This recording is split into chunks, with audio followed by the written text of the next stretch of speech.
20 пролетіло. Точно російські. Внимание, внимание, внимание. Это обращение к белорусским добровольцам, готовым защищать Украину с оружием в руках. Мне уже 53 года. Я уже не военнообязанный по белорусским законам.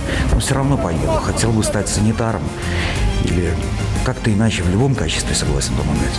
Поеду, заберу паспорт, напишу отказ от получения международной защиты. Їх ніхто не примушає, ніхто тут нікого не вербує. Моя малая дочка, якої 2,5 роки, принесла и каже: тата, возьми, пожалуйста, с собой. Вот, 100 лет прошло, теперь вместо деда надо их останавливать кому-то другому. Мне, например.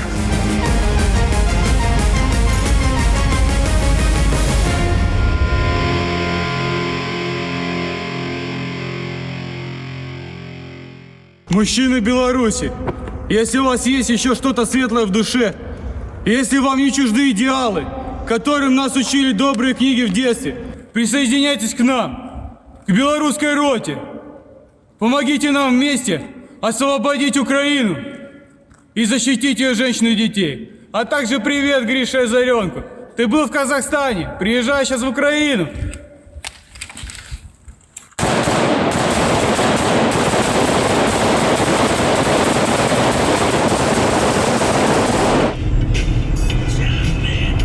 В августе 2020 года, после президентских выборов, как и многие в Беларуси, участвовал в протестах.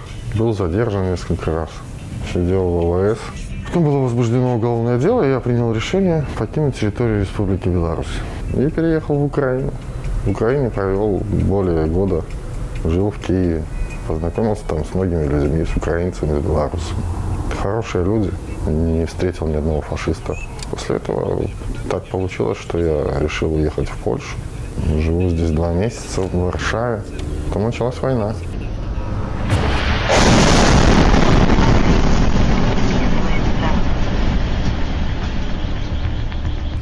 Прийшов до нас руський мір. От такі в нас діла. Подивіться, що в нас робиться. Подивіться, що в нас робиться. Прийшов братній народ. Внимание, внимание, внимание. Это обращение к белорусским добровольцам, готовым защищать Украину с оружием в руках. Процесс начинает становиться более организованным. Мы на связи с командиром иностранного легиона. Пожалуйста, обратитесь по следующему адресу. Адрес внизу. В Варшаву. В Варшаве есть контактное лицо. Нам нужно 300 добровольцев срочно и еще 300 в течение недели. Дяку великий. Я подался к местным стражам границы для получения дополнительной защиты или международной защиты. Документы мои находятся у них. Ну, поеду, заберу паспорт, напишу отказ от получения международной защиты. И со своими документами подадим их через наш центр Министерства иностранных дел Украины. Нам выдадут пропуска, дадут дозвол на въезд в Украину. В принципе, все. Так что нас ждут. Что с собой взял? Мыльно-рыльные, носки, майки, трусы. Больше ничего. Все остальное, надеюсь, выдадут. Все по минимуму. Ничего лишнего не надо. Вдруг оказалось, что на самом деле слишком у меня много вещей. Я в Польше уже с 17-го года. Работаю здесь. Приехал на заработки. Обычный гастарбайтер, никогда ни в какую политику не лез. Просто работал здесь, но сейчас это стало неважным. Сейчас есть дело, которое нужно закончить. Потом уже все остальное. Принял решение в первый же день. Было очень много непонятного. Индивидуально проехать в Украину было невозможно. Нас там видеть не хотят. Через телеграммы, через каких-то знакомых, через интернет вот так вот вышел на это подразделение и собираюсь присоединиться. Мне уже 53 года. Я уже не военнообязанный по белорусским законам, но все равно поеду. Хотел бы стать санитаром или как-то иначе в любом качестве согласен помогать.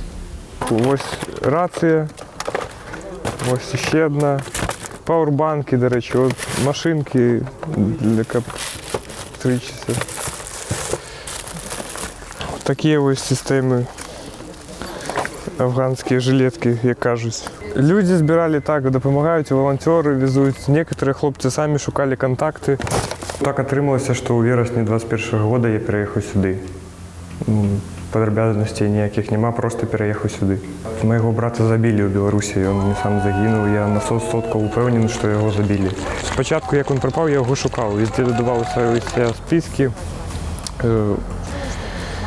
Цілодобово моніторили всі списки. Може, була надія, як його знайти у списках, як довідатися, де він увогуле. А потім, просто ось кілька днів, простий день, мені потелефонували і сказали, що моєго брата знайшли у лісополосі у Мінську, повішений. На даний момент у нас немає такої назви, як організації. Є хлопці, які знаходяться зараз в Україні, є я тут. І ми працюємо разом, щоб відтуль доїхала до їм допомога, і відтуль ми доставили до їх людей, які жадають, які самі жадають туди потрапити. Люди пишуть сотнями, докладно цифру, наприклад, 432 я відказати не можу, тому що не підлічуємо кількість конкретно, але люди пишуть за сотні, і це увеличується з кожним днем. Пишуть. У мене просто елементарно не вистачає часу усім відказати, насамреч. Я приходжу вже додому відпочивати, я просто години 2-3 сиджу і просто відповідаю на повідомлення, які пишуть люди. У нас все домовлено, всі люди ведають, куди вони їдуть, і вони ведуть по своєму жаданню. Їх ніхто не примушає, ніхто тут нікого не вербує, нічого. Люди самі приходять, самі кажуть, що я жадаю потрапити до України, я жадаю потрапити до білорусів, які знаходяться в Україні, і ось ми просто допомагаємо це зробити. Натовская форма. Это боковые пластины, походу. Вот бронежилеты. БУ. Все есть. Все есть. Ребятам волонтеры собирают, волонтеры работают. Ми ввогуле зараз знаходимося у місці, яке створили білоруси для білорусів першопочатково. Сумісно з поляками, з різними діаспорами і так далі. У іншому помешканні, неколи це було більш-меншим, там збирали гуманітарну допомогу білорусам, які були вимушені покинути свою родину. Нам допомагали так само і партизанки у тим ліку, і фонд «Хуманаш». Але ж цяпер гэты склад менавіта становіцца больш такім самастойным. Ён вырас, і ён ужо менавіта вылучаецца як фонд «Жыві», праз які менавіта зараз мы усе сілы кідаем на тое, каб весці супольную барацьбу беларусаў і украінцаў супраць адзінага ворага. Па добраахвотнікам у нас вельмі абшырны такі пляц работы. Калі яны прыходзяць праз білдом, звычайна. Яны не ведаюць ні тактыкі, нічога, яны не ведаюць, як выбіраць разгрузы, якія берцы трэба дзе шукаць і гэтак далей. Таму мы з хлопцамі кампануемся і намагаемся як мага прасцей дзеля іх зрабіць гэты працэс, каб яны ні аб чым не думалі, каб яны вучыліся, рыхтаваліся, размаўлялі з сябрамі, размаўлялі з роднымі, пакуль у іх ёсць час. Намагаемся збіраць усё, што можна, пачынаючы ад носкоў, трусоў да камізэлек, да бронежилетаў, і рацыі, і тэхніку для іх. Менавіта нам вельмі неабходна, каб яны заўсёды былі на сувязі. Таму нават мы зараз падключылі асобны аддзел, які займаецца распрацоўкай іх сувязі, то бок каб былі правільныя рацыі, каб былі правільныя тэлефоны, каб у іх пауэрбанкі абавязкова былі, каб генератары на месцах былі, каб увогуле у любым выпадку у іх было ўсё, дзеля таго, каб яны там ні аб чым не хваляваліся і маглі выконваць сваю працу, на якую яны пагадзіліся па зову душы. С учетом того, что мы все люди, которые оказались в эмиграции политической, здесь не просто так, мы все не привыкли проходить мимо несправедливости, не помогать, молчать. Это просто свойство всех этих людей, кто участвовал в протестах тем или иным образом. И я люблю Украину, у меня там много родственников. Помимо всего прочего, взял с собой наш БЧБ-стяг. С ним я ходил здесь, в Варшаве, на все акции. Возьму его с собой. Вот. А также взял с собой фотографии своих предков.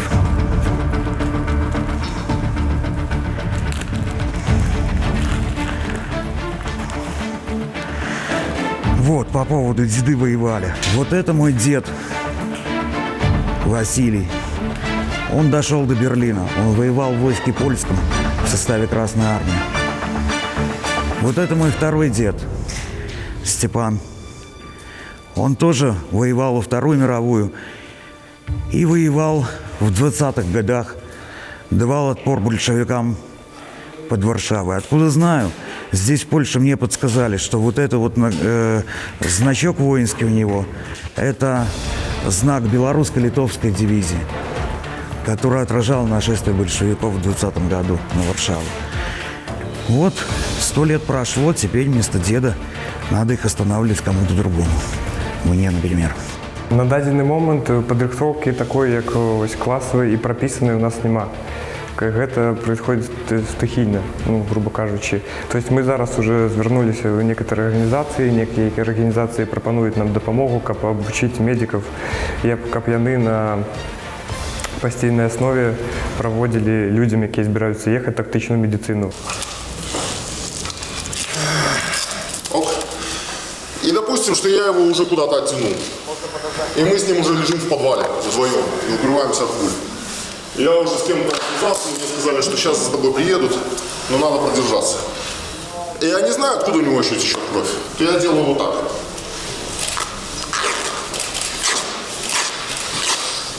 Чисто. Здесь можно даже не касаться. Я уже вижу, что здесь кровь идет, и я ее уже как бы остановил. Точно так же делаю с рукавами, чтобы посмотреть. А потом делаю вот так. Нет крови. Окей. Немного сумбурно у нас как бы все это сейчас происходит, потому что ясно, к такой ситуации никто не был готов, никто заранее не готовился, в том числе и я. У меня есть некоторый опыт в проведении подобного рода тренировок, занятий, обучения. Я когда узнал, что есть какие-то люди, которые собираются ехать и поддерживать Украину, я как бы отозвался и сказал, что я могу свой опыт попробовать передать, применить. Чтобы эти люди ехали хоть каким-то образом, хоть немного подготовлены к тому, с чем они могут там столкнуться.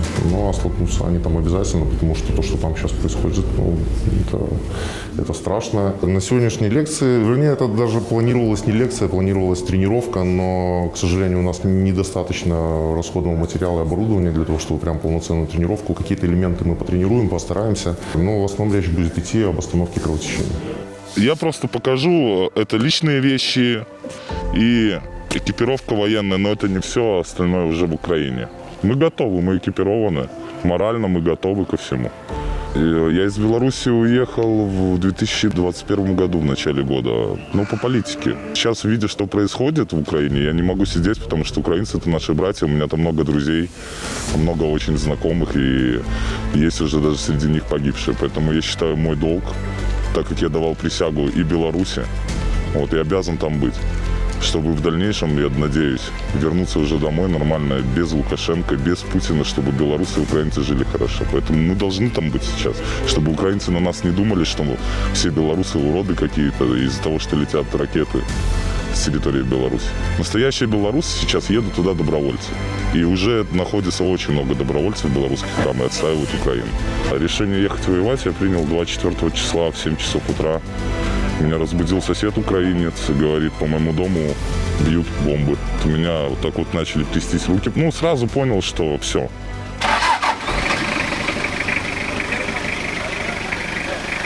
Я з білоруськими доброохотниками, які обороняють Україну, знайомий вже давно. Ми на Білсаті знімали про їх репортажі, документальні фільми.